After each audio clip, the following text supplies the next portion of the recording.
What is happening, all you peaceful warriors out there? Range It Bro back at it again, and today we're doing our follow-up 1,000-round review of the Springfield Prodigy DS 1911. Let's get into it.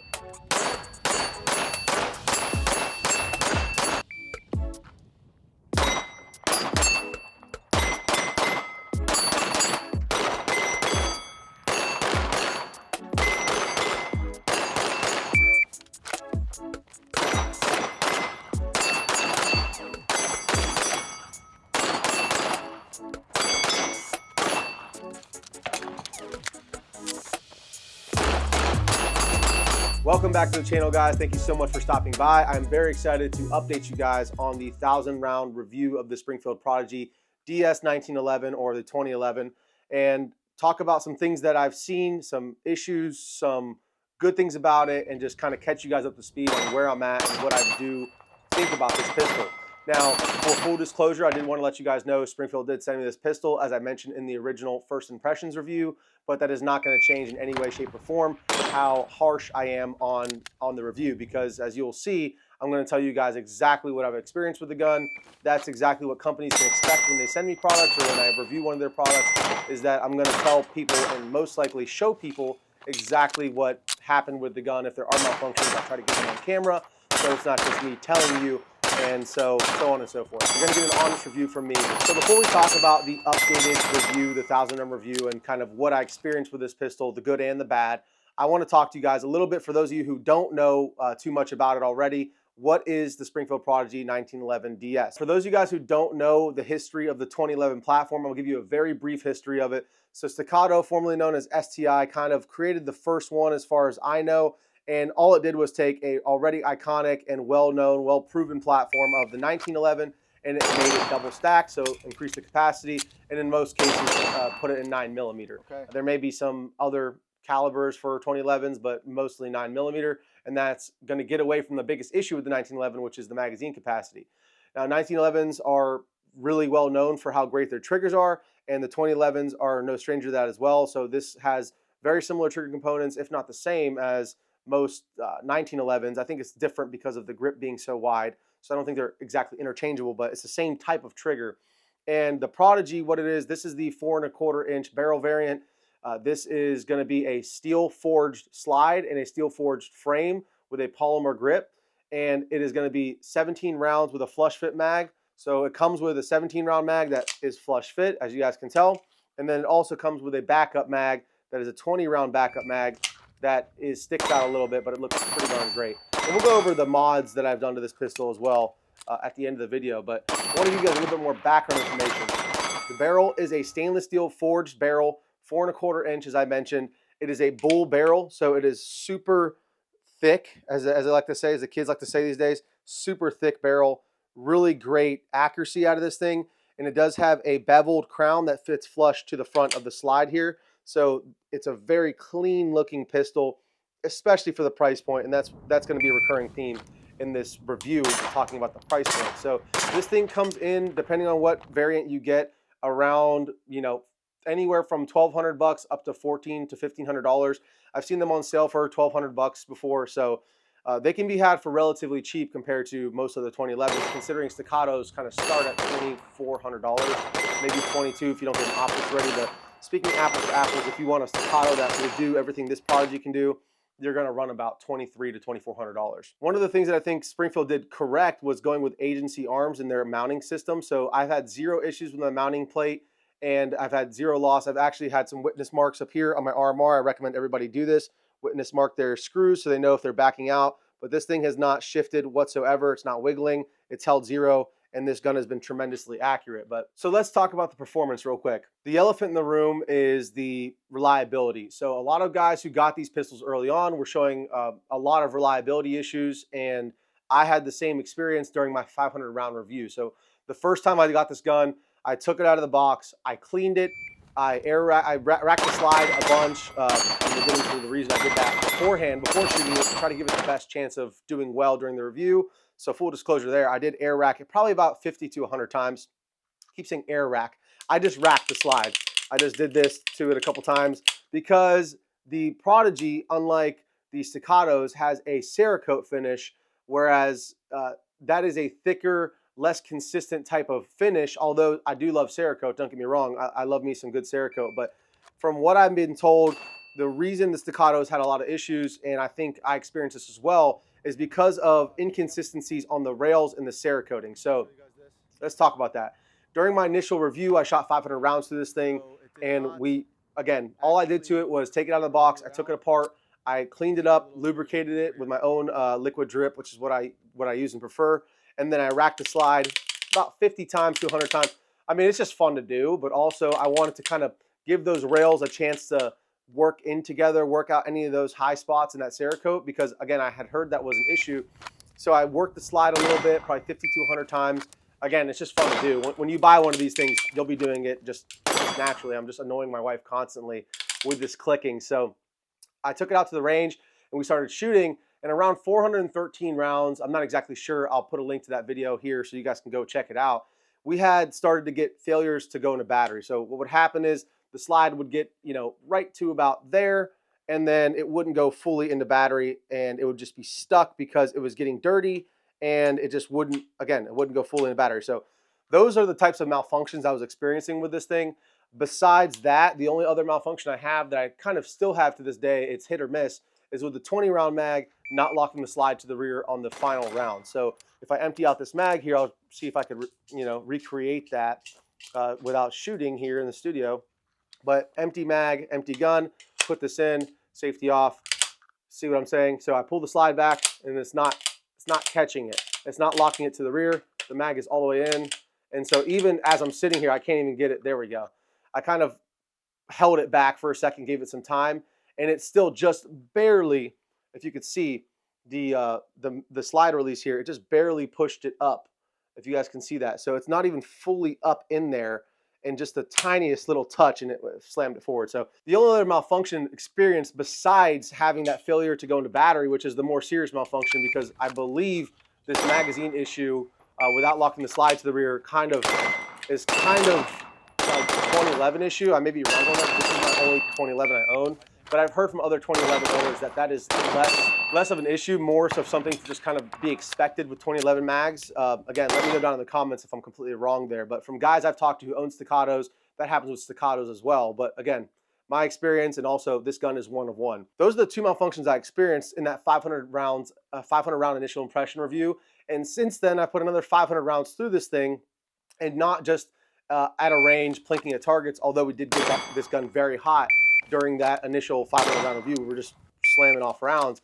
But since then, I've been doing a lot of training with it, and also I've shot a match with it and a shoot off with it, and I want to talk to you guys about that. So from a shooter's perspective, what is the Prodigy like to shoot? What are the good and the bad? So let's talk about the good first. The good thing about the Prodigy is the price point and what you get for the price point. This gun is an absolute tack driver. Shooting this at that latest competition compared to shooting my Glock in my first competition I had ever done was like a night and day difference. Now, it was night and day for two reasons. Number one, I haven't been training enough on this different grip angle here, so finding my dot was a little bit of a struggle at first, and I hadn't been, again, I decided to go with this pistol like 3 days before the competition versus what I had been training with was my Glock 19X.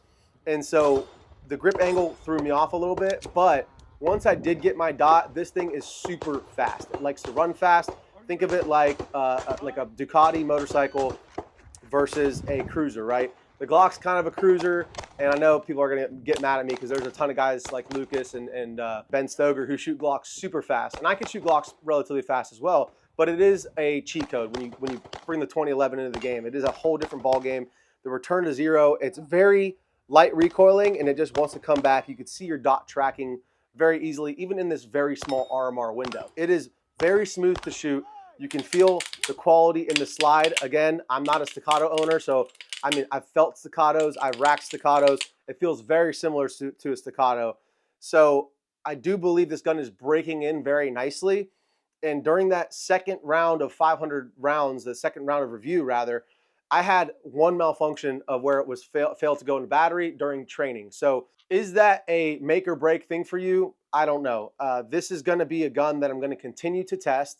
And before I start carrying it every single day in order to protect my life and my friends and family with it, I need to know that it's not going to malfunction at all. I mean, my standard would be 0 malfunctions in 1,000 rounds. So will be to be determined whether this can make it as my EDC gun in the next 1,000 rounds I put through it. If I have 0 malfunctions, then it will likely graduate to my EDC gun because it is that much easier to shoot fast and accurately. From a shooter's perspective, the grip is incredible, very similar to a staccato. It's got the undercuts here for a very comfortable grip. I mean, the grip angle is perfect, right? It's a 2011 grip angle, so there's no qualms there whatsoever.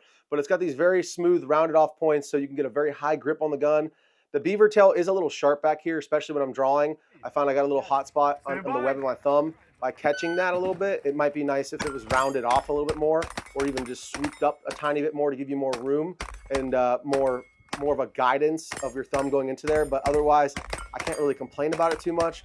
The safety is very tactile, it's very easy to engage and disengage. So it does have a little bit of overplay at the bottom. If you guys can see that, if that bothers you, fine. It doesn't really bother me. And again, sample size 1 of 1 here. But the way you grip this thing and you lock it in, I have been working on a whole new grip with my pistol as well that a buddy of mine showed me that was on the channel called the torque grip. And I don't think he coined it, but he's using it where instead of rolling your thumb forward and kind of using like a gas pedal type grip here, you roll your thumb back and just press your palm in to get as much palm control. I'll show you guys right here. As much of this palm over here as I can get on the gun, because, and especially down here at the bottom. And when I do that with this pistol, it just locks in and it's very easy to get really quick follow-up shots. Now I have been working on my trigger freeze and squeezing my grip hand, but this isn't a video about how to shoot your pistol faster. This is a video about the Prodigy, so we'll skip past that. Everything about this gun is phenomenal besides the few malfunctions that I've had. If I can get this thing to the next 1,000 rounds without a malfunction, then we could chalk it up to a break-in period, which I hate to use that term, and I don't like when companies use that term, like when Shadow System says break-in period. It's just an immediate turn-off for me. Like, Glock doesn't have a break-in period. Why do we need a break-in period for a pistol? It should be able to work out of the box or break it in at the factory, I guess, you know, by racking it up 1,000 times or whatever. But again, you get what you pay for, and the Prodigy, I think, is a great value for the money. So that pretty much covers it. I mean, it's super accurate gun. I had, in my latest competition, I had more A-zone hits than Alex Acosta, who finished first, but he demolished me in the time because I realized that I'm shooting too slow and too accurately. I need to speed up and shoot a little bit less accurately, or just speed up and try to shoot the same accuracy. So I had 110 A-zone hits. He had 98, for your information. So this gun is super accurate with a good shooter behind it, and I think I can really jump. I ranked 15th out of like 50 people in that competition, the Riddle of Steel here in Central Texas. So I'm looking forward to actually getting better and shooting faster with this thing. We do have some more upgrades coming, which we'll go over at the end of the video. But accuracy, as far as accuracy goes, this thing is phenomenally accurate. Again, the #1 guy, Alex Acosta, I'm not saying I'm a better shooter than him by any means. He clearly crushed me in the competition. But for 110 A-zone hits, the next closest guy was like 101 or something like that. So you have no, and there were some far off targets. There were some targets that were easily, you know, 30, 40 yards away from where I was shooting at on some stages, one stage in particular. But very accurate gun, very easy to get follow-up shots, very comfortable to shoot, 0 malfunctions during that entire competition, and the trigger is phenomenal. Let's just go over the trigger real quick before we move on. So you have a tiny bit of take up there and you hit a wall, and then a very, very clean, very crisp break, and then the reset. There it is. So it doesn't like push your finger forward as much as I'd like for the reset for a gun that you want to shoot fast, but it's a very smooth trigger, very consistent trigger. Once you hit that second wall, there's absolutely no creep whatsoever. And then there's the reset, back on the wall, break. So the trigger, 0 complaints about the trigger. It's a phenomenal trigger. So let's get into the complaints I do have, okay? I've already talked about the beaver tail being a little sharp back there, but that can be trained out with gripping out of my holster. So I'm not going to give that too much of a hit. As you do notice, I have some goon tape on the grip. That is just because, again, a buddy of mine who's been teaching me how to shoot faster recommends it. He wins competitions all the time, and he doesn't believe it's necessary to have the grip safety. I know some guys pin them, some guys use Ranger bands. He likes the goon tape because he uses chalk during the competitions, especially out here in the Texas heat. So once it starts sweating, once it gets really hot and everyone starts sweating, their hands get sweaty, the liquid chalk kind of absorbs into this and makes the grip a lot more grippy.